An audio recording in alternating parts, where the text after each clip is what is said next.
పర్వీన్ గారైతే జనగం నుంచి ఇన్‌స్టాగ్రామ్‌లో చూసైతే చాలా సార్లయితే మా దగ్గరైతే ప్రొడక్ట్స్ ఆర్డర్ చేసుకున్నారు. ఇప్పుడైతే కనుక మళ్ళీ సోపు, నైట్ క్రీము ప్యాక్ అయితే ఆర్డర్ చేసుకున్నారు. ఈ సోప్ వచ్చేసి మార్నింగ్, నైట్ ఫేస్‌కి, బాడీకి డైలీ 2 టైమ్స్ యూజ్ చేయాలి.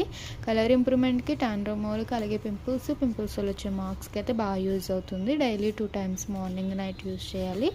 సోప్‌తో నైట్ ఫేస్ వాష్ చేసుకుని నైట్ క్రీమ్ అనేది తడి చేతులు పెట్టకుండా 7-8 డాట్స్ స్కిన్ లోపలికి వెళ్ళేలా అప్లై చేసుకోవాలి. ఇది కూడా పింపుల్స్ మార్క్స్‌కి అయితే రిమూవింగ్ అవుతుంది. ఈ ప్యాక్ అయితే కనుక పింపుల్స్ వల్ల వచ్చే మార్క్స్‌కి కూడా బాగా యూజ్ అవుతుంది. మీరు డైలీ వేసుకోవచ్చు ఈ ప్యాక్ అయితే కనుక. వేరే బౌల్లోకి కొంచెం ప్యాక్ అనేది తీసుకుని రోజ్ వాటర్ అనేది మిక్స్ చేసుకుని ఫేస్ అంతటికి తిక్లేలా వేసుకుని అరగంట ఉంచుకుని వాష్ చేస్తే స్కిన్ లోపల నుంచి ఉన్న మార్క్స్ అనేది ఫాస్ట్‌గా క్లియర్ అవుతాయి. ఈ ప్యాక్ అనేది ఉదయమైనా, మధ్యాహ్నమైనా, సాయంత్రమైనా, నైట్ అయినా ఎప్పుడైనా అప్లై చేసుకోవచ్చు. మ్యామ్‌కి రిటర్న్ గిఫ్ట్ వచ్చేసి హ్యాండ్ పర్స్ మాట. మీరు కూడా ఇలా పింపుల్స్ మార్క్స్‌తో బాధపడుతున్నట్లయితే కనుక మా వాట్సాప్ నెంబర్‌కి మీ ఫేస్ అనేది ఫోటో తీసి పెడితే మీ ఫేస్‌కి తగ్గ ప్రోడక్ట్ అనేది అయితే కనుక మేము సజెషన్ చేస్తాము.